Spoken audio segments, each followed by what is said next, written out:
Queridos, nós estamos nessa longa jornada da vida, nessa jornada onde o Senhor tem nos presenteado com as cartas de Paulo aos Coríntios. Estamos aí na primeira carta, e o trecho hoje está lá em 1 Coríntios capítulo 6, dos versículos 12 ao 20.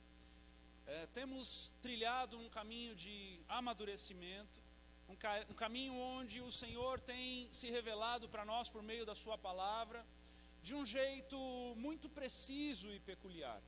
E então eu quero convidar você a abrir lá em 1 Coríntios 6, dos 12 ao 20, nós vamos ler juntos. Vá se pondo de pé, conforme você for encontrando, em nome de Jesus, para que o Senhor possa trabalhar no nosso coração nessa noite, mais uma vez, assim como trabalhou no coração dessa igreja pela manhã. Glória a Deus. Quantos aqui têm gostado de estarmos tendo 2 cultos no domingo, um de manhã e um à noite? Tem sido bênção para a sua vida isso? Amém. Glória a Deus. É importante a gente saber disso, né?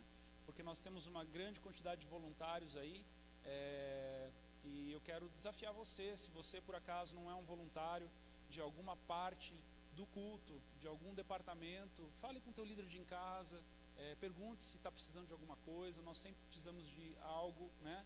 De alguém que faça alguma coisa. Sempre tem um departamento que está precisando um pouco mais, porque isso é bênção. Nós sabemos que é bênção. Temos irmãos, inclusive no da noite, que se nós mudássemos só para o culto pela manhã, não poderiam estar vindo à noite, né?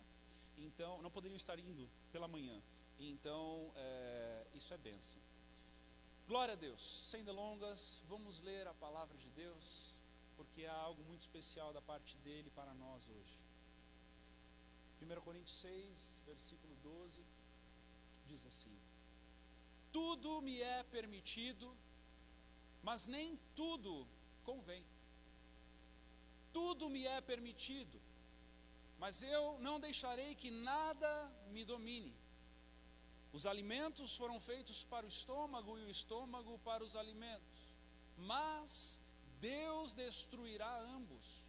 O corpo, porém, não é para a imoralidade, mas para o Senhor, e o Senhor para o corpo. Por seu poder, Deus ressuscitou o Senhor e também nos ressuscitará. Vocês não sabem que os seus corpos são membros de Cristo? Tomarei eu os membros de Cristo e os unirei a uma prostituta? De maneira nenhuma. Vocês não sabem que aquele que se une a uma prostituta é um corpo com ela? Pois como está escrito, os dois serão uma só carne. Mas aquele que se une ao Senhor é um espírito com ele. Fujam da imoralidade sexual. Todos os outros pecados que alguém comete fora dos corpos, os comete. Mas quem peca sexualmente, peca contra o seu próprio corpo. Acaso não sabem que o corpo de vocês é santuário do Espírito Santo que habita em vocês, que lhes foi dado por Deus e que vocês não são de si mesmos? Vocês foram comprados por alto preço. Portanto, glorifiquem a Deus com o seu próprio corpo. Feche seus olhos. Pai amado, Pai querido, nos colocamos debaixo deste momento para que o nosso entendimento seja alargado pela Tua palavra, para que o nosso espírito seja alimentado pelo Santo Espírito, para que a nossa alma seja colocada à prova e alimentada por aquilo que vem do céu, e que o nosso corpo responda positivamente. Permita-nos, Deus, aprendermos mais de Ti nessa noite, e que saiamos daqui cheios da Tua esperança e da Tua doce presença, que é o nosso bem mais precioso. Em nome de Jesus, amém. Pode se sentar.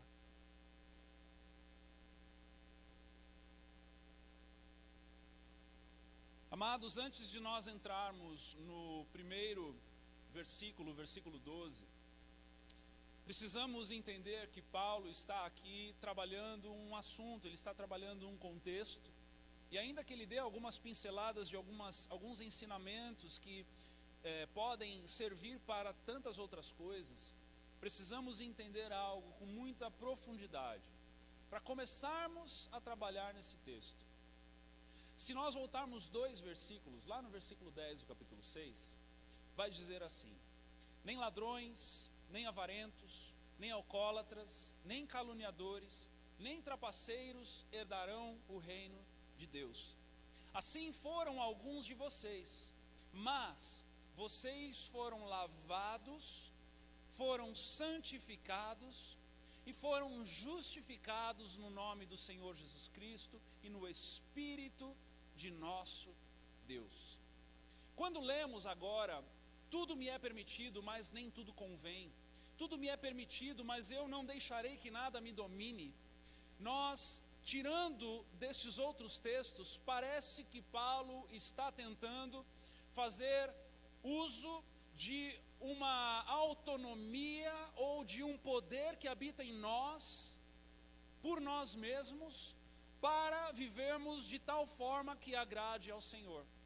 Mas é por isso que nós precisamos voltar estes 2 versículos e entendermos que Paulo está partindo da perspectiva de que somos lavados, ou de que a igreja de Corinto estava lavada, santificada e justificada no nome do Senhor Jesus Cristo e no Espírito de Deus. Ou seja, Paulo, antes de tratar algumas coisas específicas, que é o que o Senhor quer falar conosco aqui nessa noite, ele joga o fundamento, lembrando do sacrifício de Jesus.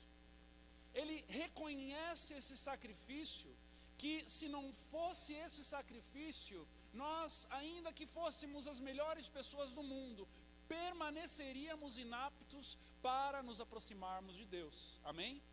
Nós sabemos que Jesus é o caminho, a verdade e a vida, e de que ninguém chega ao Pai se não for por meio dele.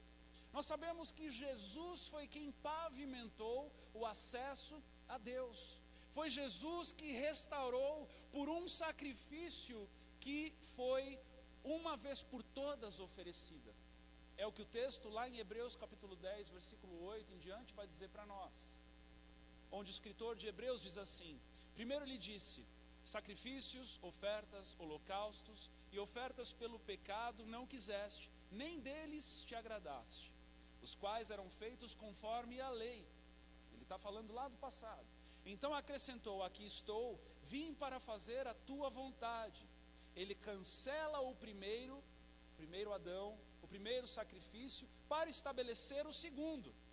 Pelo cumprimento dessa vontade, fomos santificados por meio do sacrifício do corpo de Jesus Cristo, oferecido uma vez por todas. Diga comigo, do corpo de Jesus Cristo, oferecido uma vez por todas. Amados, o sacrifício de Jesus foi válido uma vez por todas para resolver todos os problemas daqueles que creem. Amém? Isso é fundamento na nossa fé. Agora, ainda que nós tenhamos esse fundamento, há um caminho que caminha junto, que é o caminho de uma postura correta do santificado ou do santo. Uma postura correta daquele que é salvo pelo sangue de Jesus. Onde Paulo vai escrever aos Romanos, no capítulo 12, no versículo 1, o seguinte, ele diz assim: portanto, irmãos, rogo-lhes pelas misericórdias de Deus, que se ofereçam em sacrifício vivo, santo e agradável a Deus. Este é o culto racional de vocês. Ao mesmo tempo em que nós reconhecemos que o sacrifício do corpo de Jesus é oferecido uma vez por todas, a palavra de Deus continua nos convidando a oferecermos ao Senhor o nosso culto racional, que é oferecermos-nos em sacrifício vivo, santo e agradável a Deus. não mais como caminho de salvação, mas como reação de uma vida salva no Senhor. Amém? Precisamos entender isso para que a gente possa construir em cima disso, a partir disso.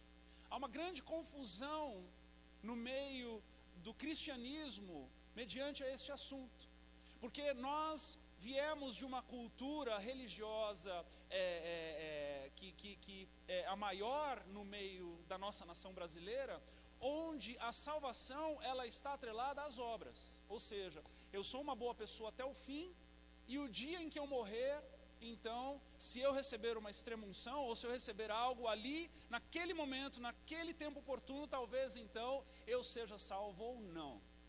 Mas quando nós olhamos para a palavra de Deus, nós vamos entender que, de uma vez por todas, quando cremos em Jesus de todo o nosso coração e fazemos dele o nosso Senhor e o nosso Salvador e aceitamos o favor imerecido de Deus, somos salvos. Amém? Então nós não temos dúvida da nossa salvação. Amém? Se você reconheceu a Jesus como teu Senhor e Salvador um dia, não tenha dúvida da tua salvação.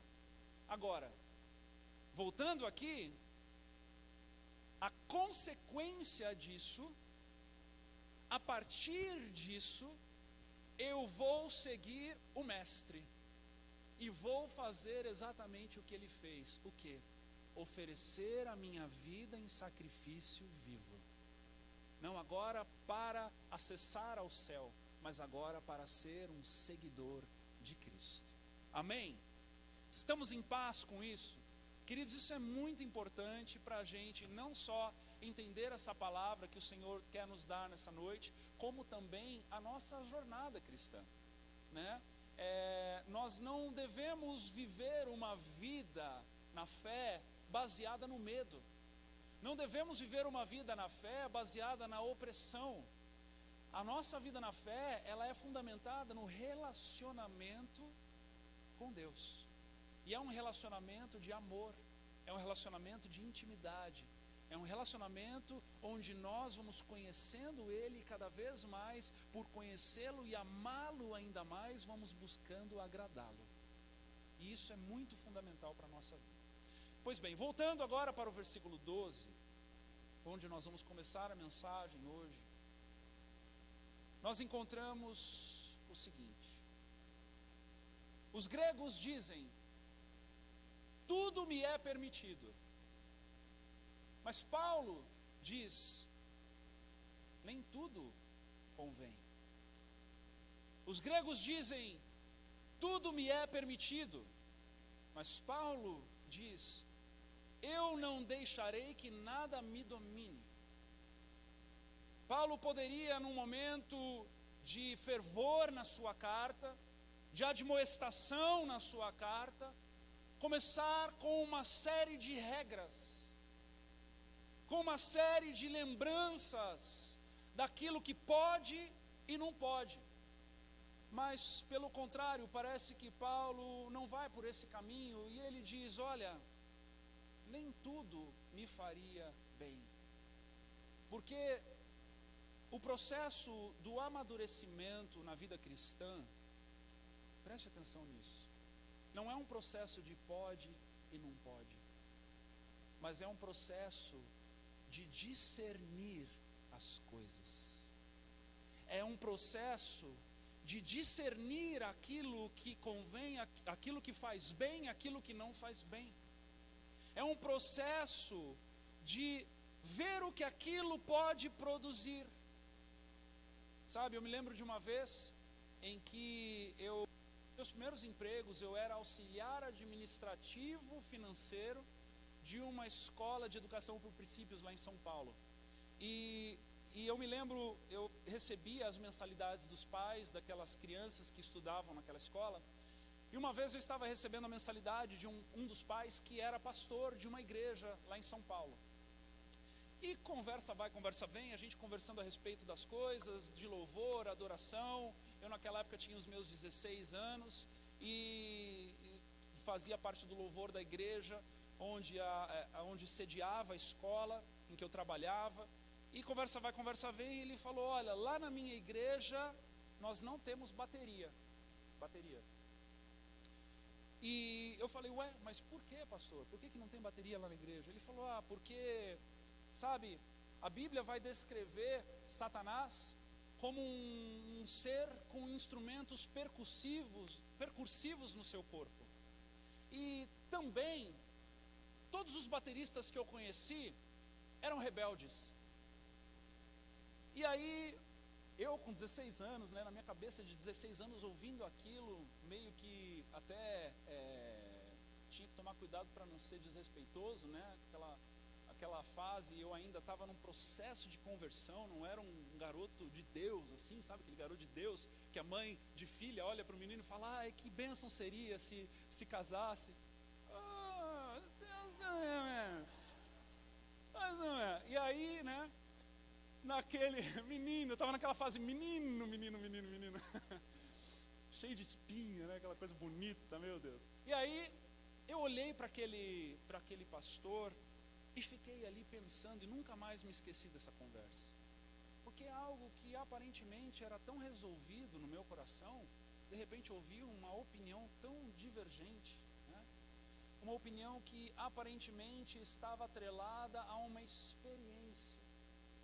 E muitas das vezes, nós precisamos cuidar, meus irmãos, para não fazermos das experiências tradições. E das tradições, regras.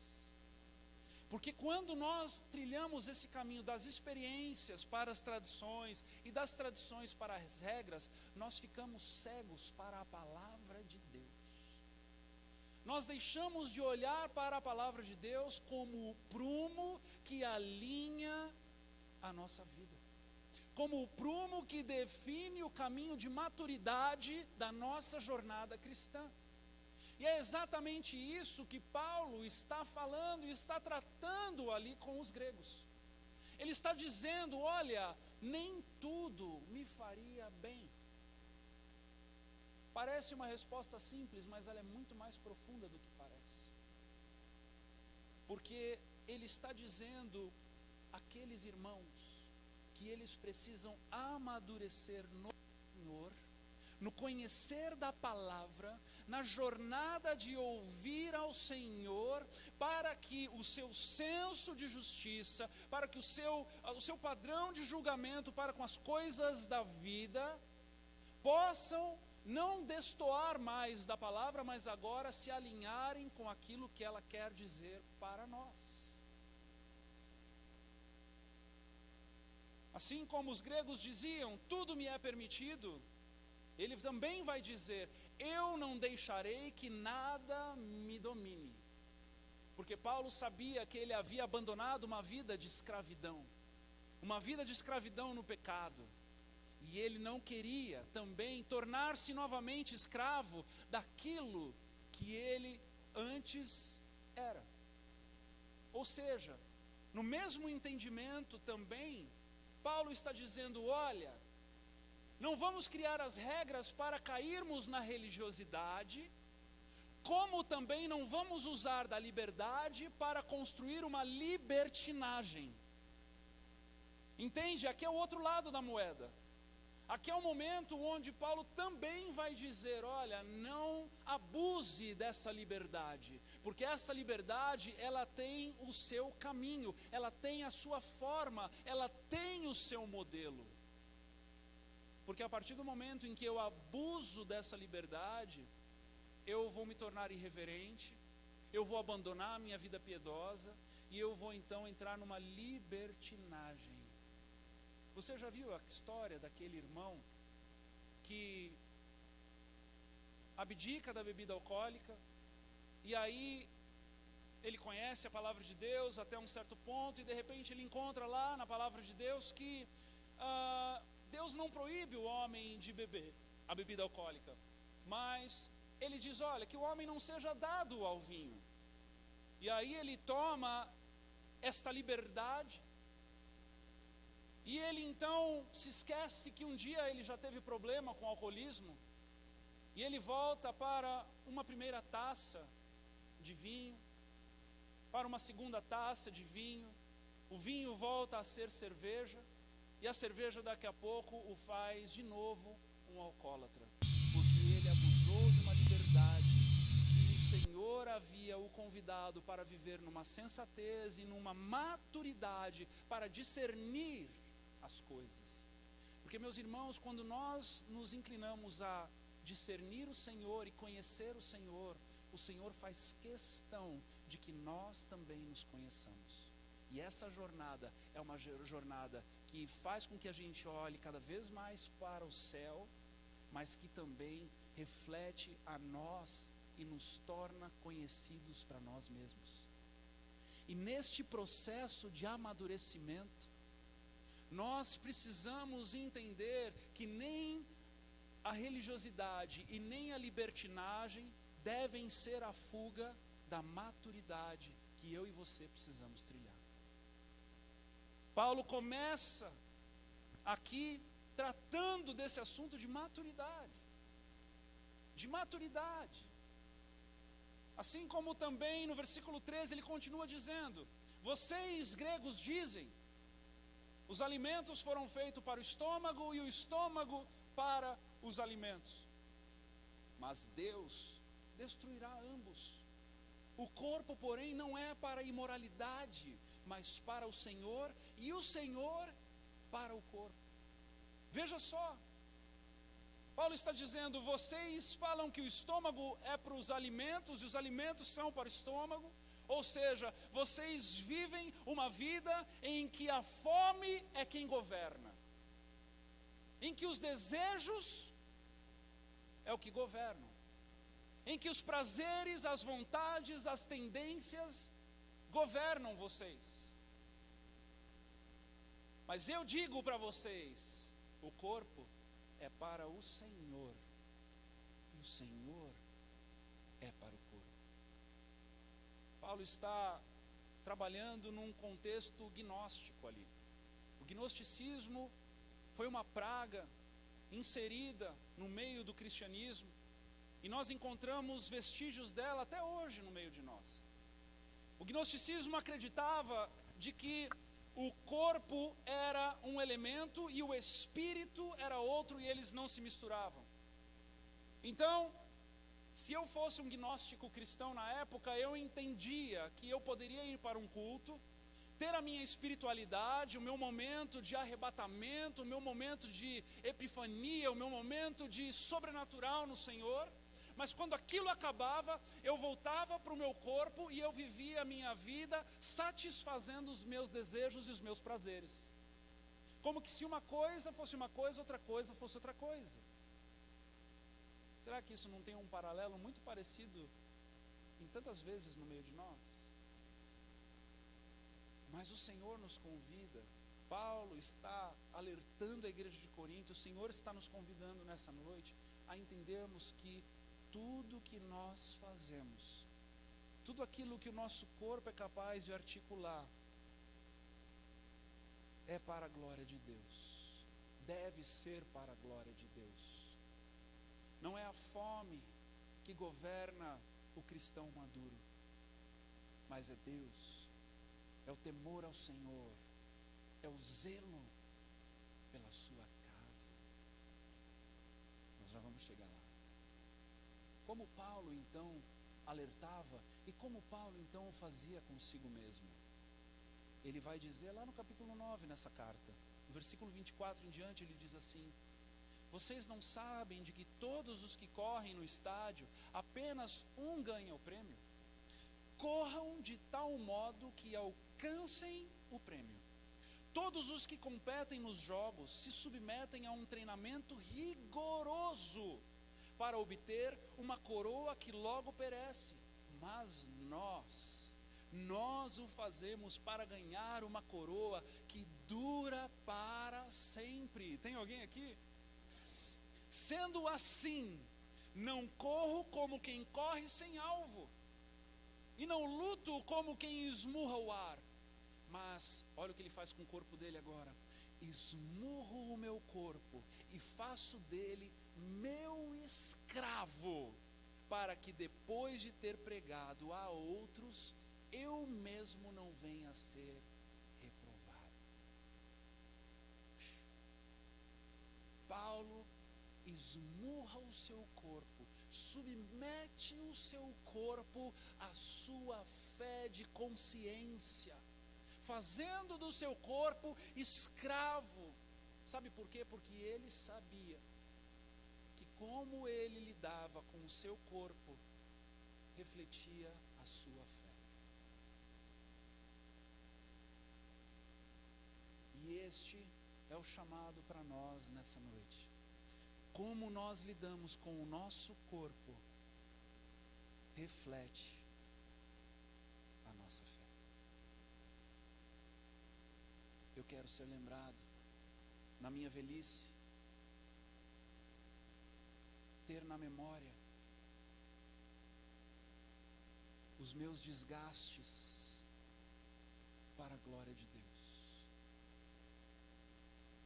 No momento em que eu estiver mais corcunda, os meus olhos mareados, com os meus músculos fracos, enfraquecidos, com os meus poucos cabelos brancos na cabeça, eu quero poder trazer à memória os meus desgastes para a glória de Deus. No fim, lá no fim, eu quero me lembrar da minha boca que eu usei para profetizar nos vales de ossos secos dos meus dias maus.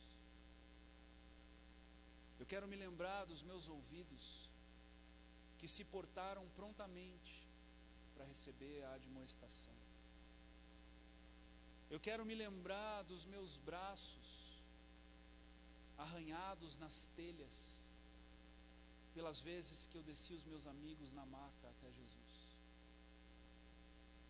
Eu quero me lembrar dos meus pés que ficaram formosos todas as vezes que eu preguei o Evangelho. Quero me lembrar dos meus olhos que, juntos com a miopia, ficaram treinados para acolher aquilo que é bom, tornando cada vez mais o meu corpo bom. Eu quero me lembrar do coração que revelou os meus tesouros e depois de um longo processo de despejo, lá brilhava o Senhor.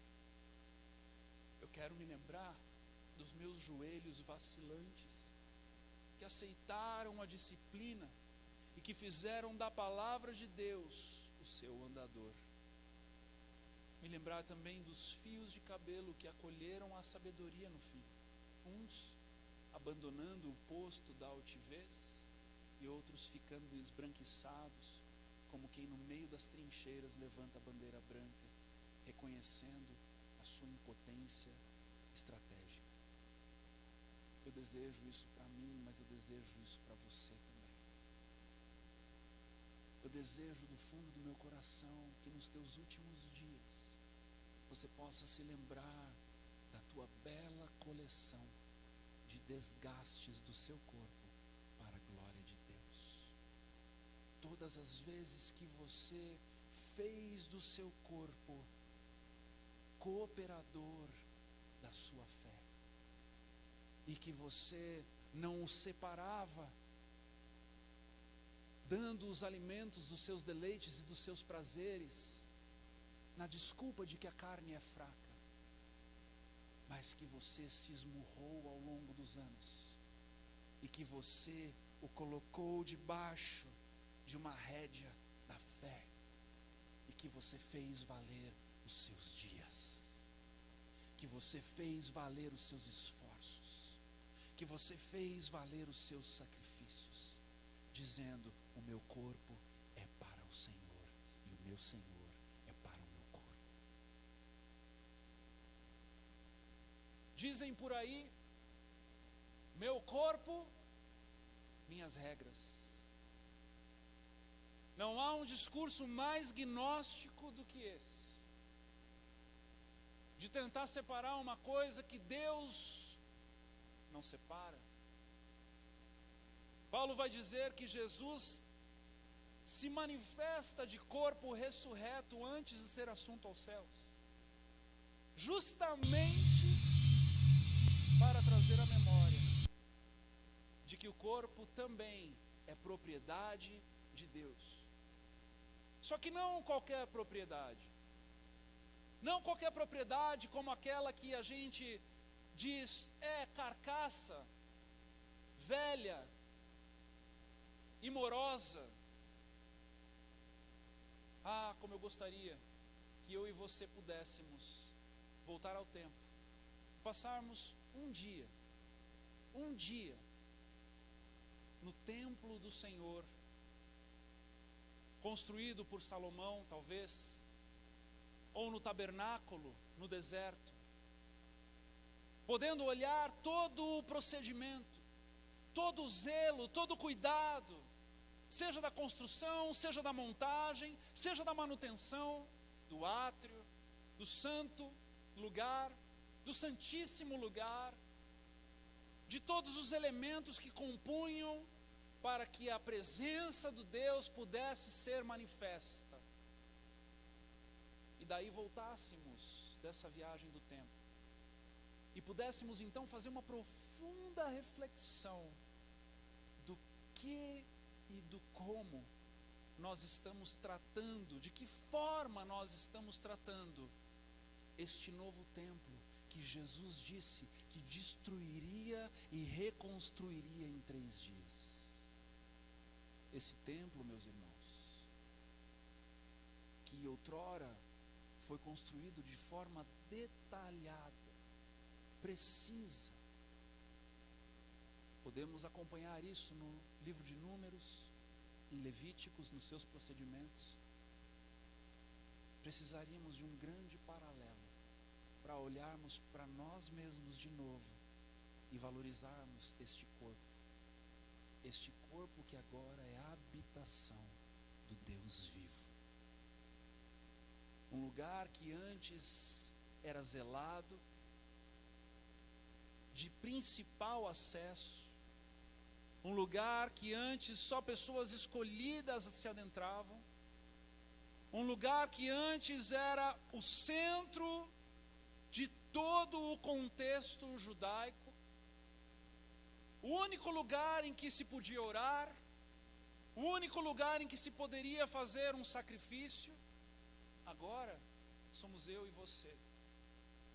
E quantas são as vezes que nós nos esquecemos disso e lidamos com o nosso corpo como se ele fosse uma pedra de tropeço para o nosso espírito ou para a nossa alma. E o Senhor quer desconstruir isso no meio de nós nessa noite, porque esse é o maior engano que a seita gnóstica pode colocar no nosso coração.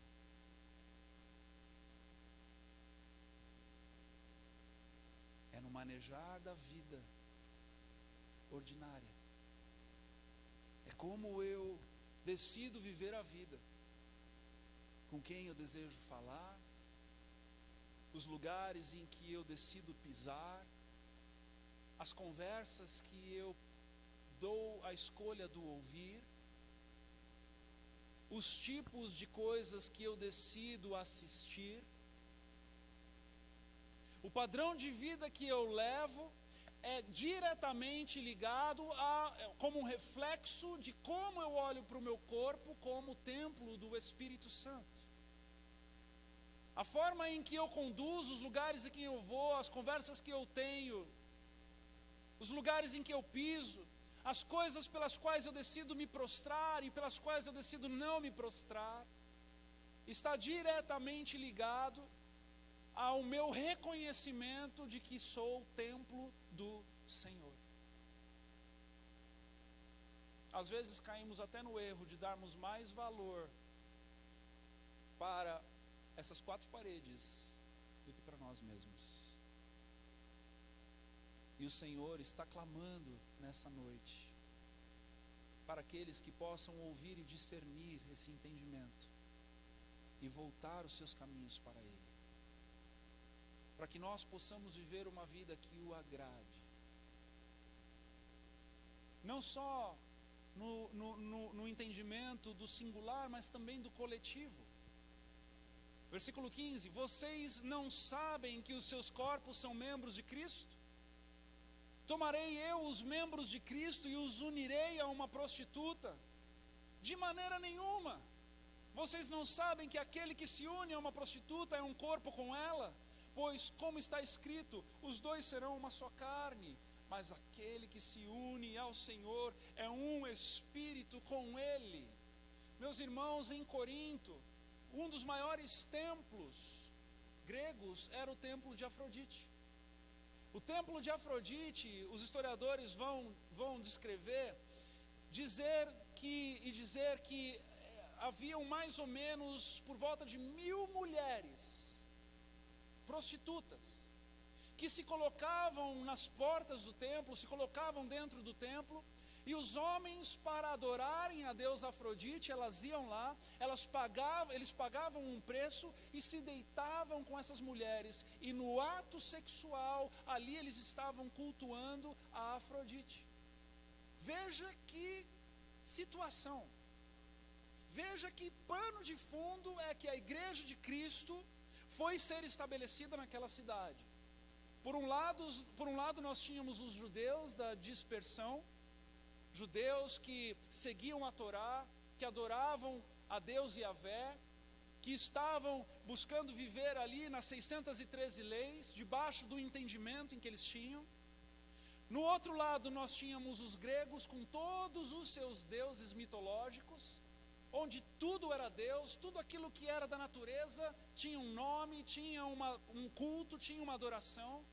E ainda como se não bastasse, tinham os romanos naquela época de Paulo. Os romanos eram aqueles que idolatravam o imperador, ou seja, havia uma idolatria por homens.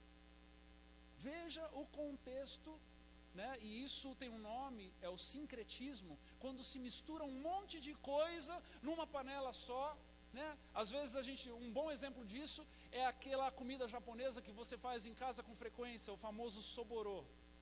Você abre a geladeira, pega tudo aquilo que soborou, põe na panela e mexe, né?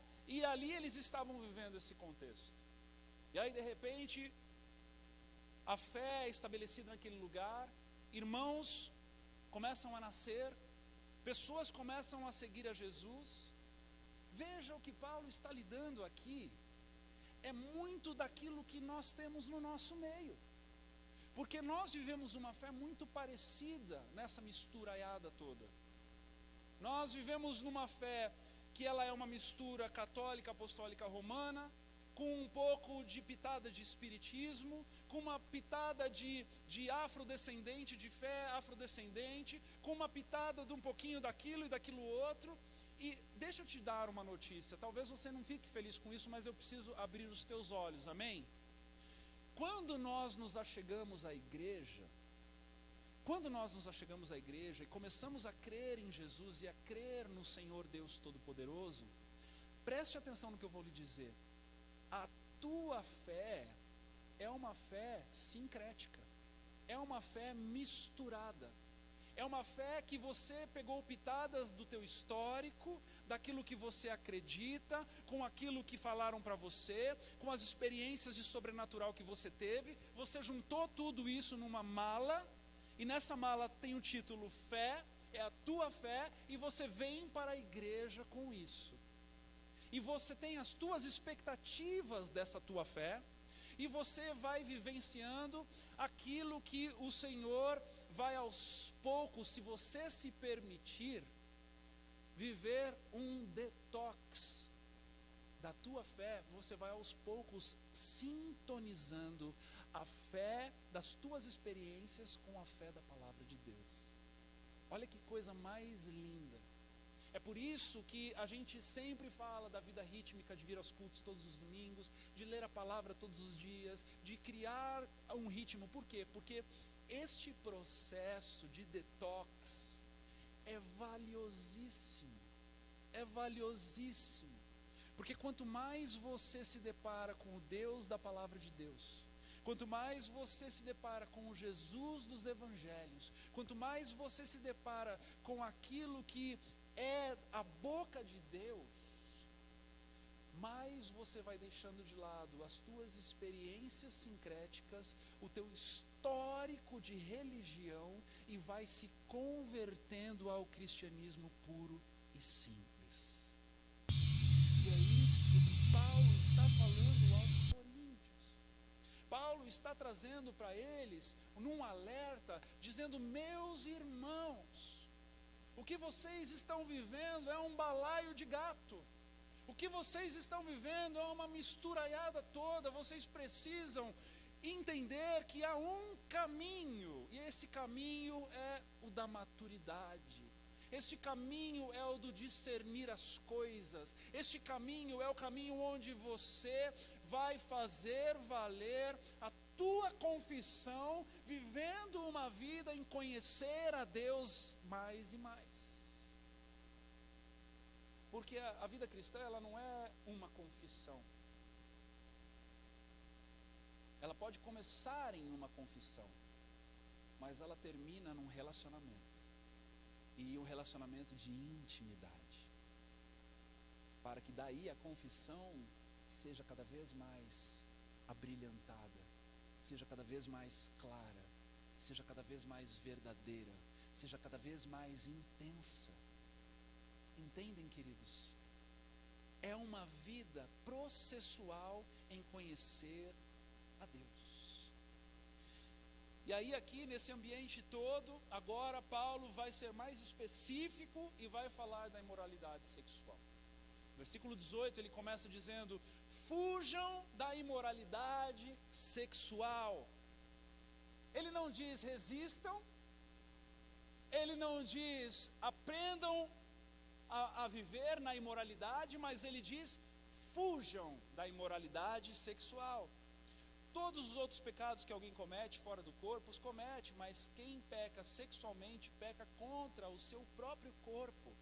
Acaso não sabem que o corpo de vocês é santuário do Espírito Santo que habita em vocês?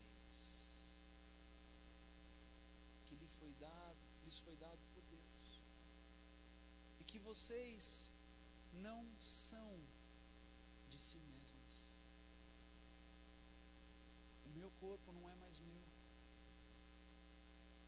O meu corpo se tornou um santuário de Deus. E ele não é mais meu. E não só isso, mas ele também me lembra que ele foi comprado por um alto preço. Esse preço tem nome, esse nome é Jesus. Portanto, glorifiquem a Deus com o seu próprio corpo. Primeiro, com relação à imoralidade sexual, amados. Relação sexual não é igual a matar a fome do estômago. Relação sexual precisa ser dominado pelo ajuizado.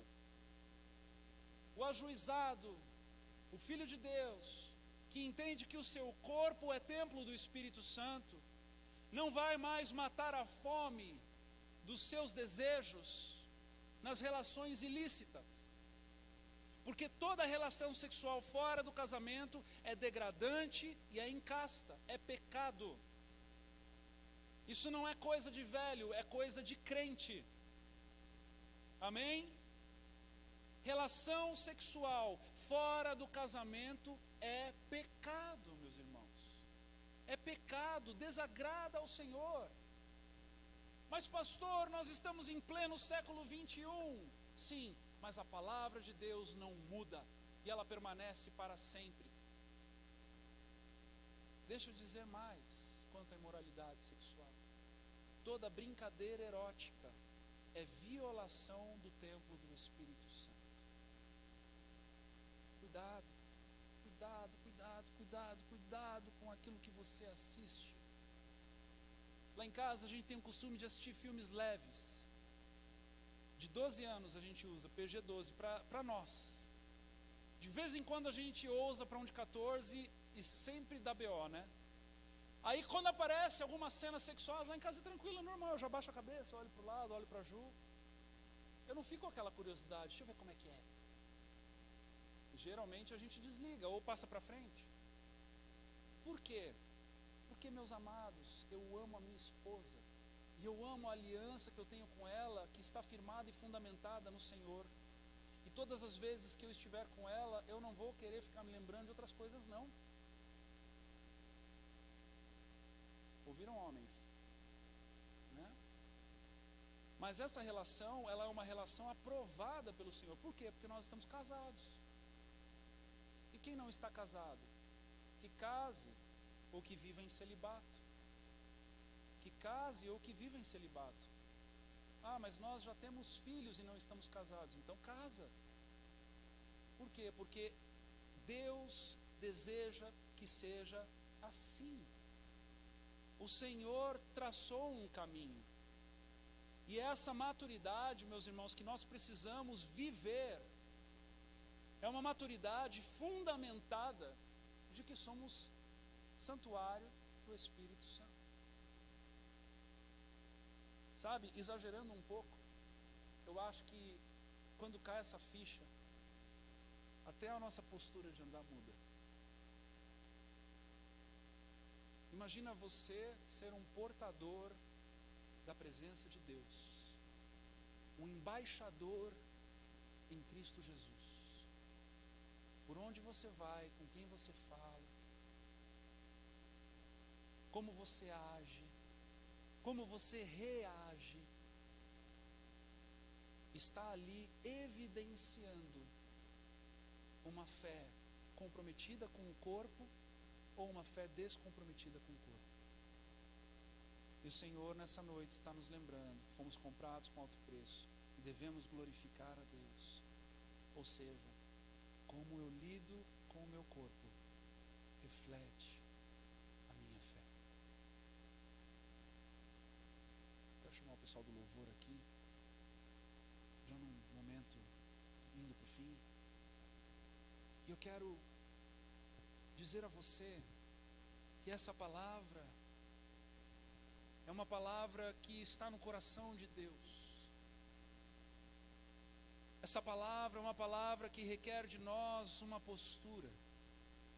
É uma palavra que requer de nós, primeiramente, uma postura de arrependimento.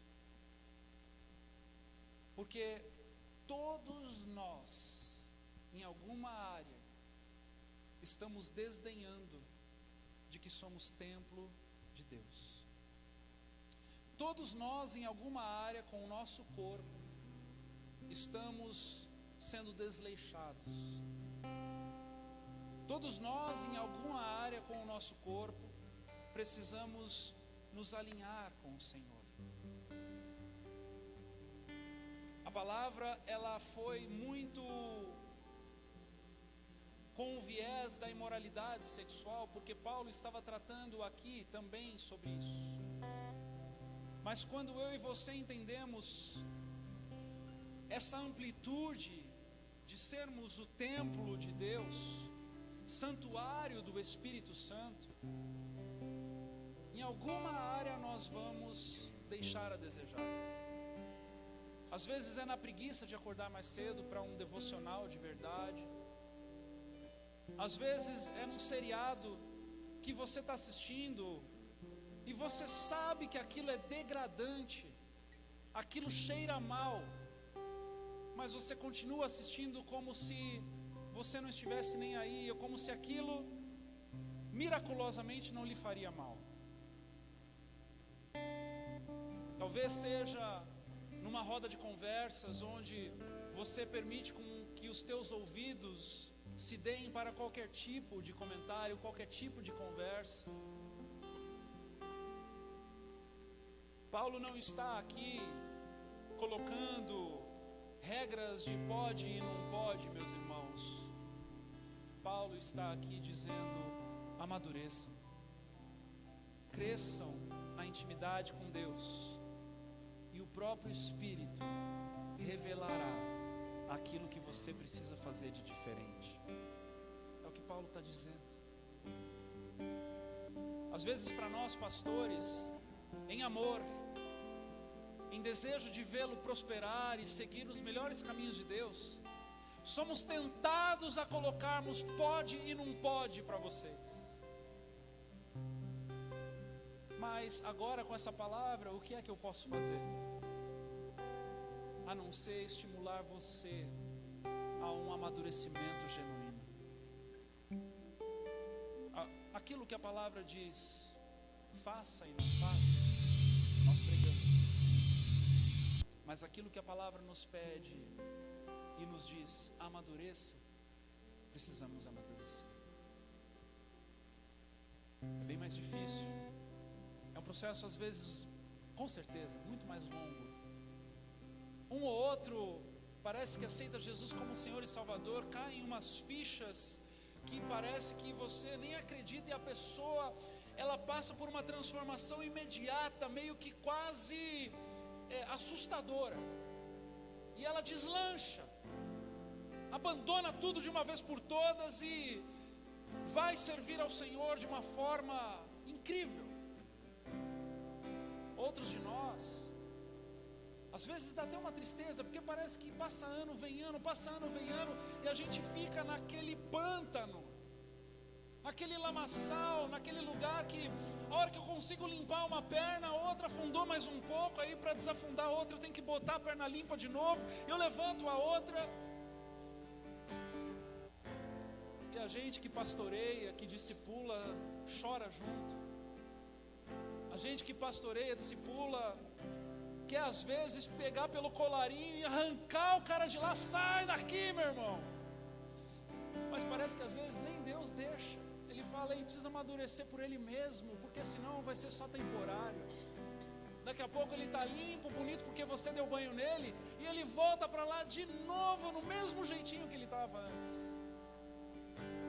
Mas eu creio, como a palavra diz, que pelo lavar da palavra, pelo ouvir e ouvir a palavra de Deus, pelo agir do Espírito Santo, pelo manifestar do poder de Deus, nós vamos crescendo de glória em glória, e o Senhor vai nos levando a um lugar de maturidade, o Senhor vai nos levando a lugares de arrependimento, o Senhor vai nos levando para lugares dos quais nós nem imaginaríamos viver. E eu creio nisso com você. Eu creio que os caminhos do Senhor para você são os melhores. Eu creio que o Senhor tem planos de paz ao teu respeito, um futuro promissor, uma vida longe do pecado e da prática pecaminosa.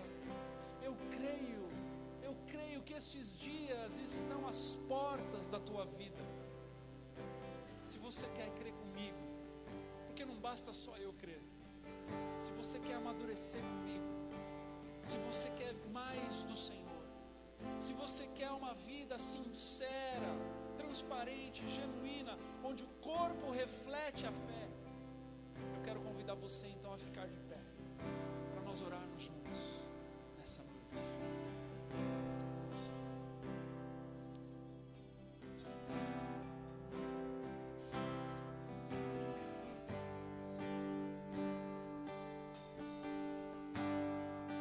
Último texto que eu quero compartilhar com você, 1 Tessalonicenses 5:23, diz assim: que o próprio Deus da paz o santifique inteiramente, que todo o espírito, a alma e o corpo, diga o corpo, e o corpo de vocês sejam preservados, irrepreensíveis, na vinda de nosso Senhor Jesus Cristo. Aquele que os chama é fiel e fará isso. Você crê nisso nessa noite? Levante as suas mãos então, se renda ao Senhor.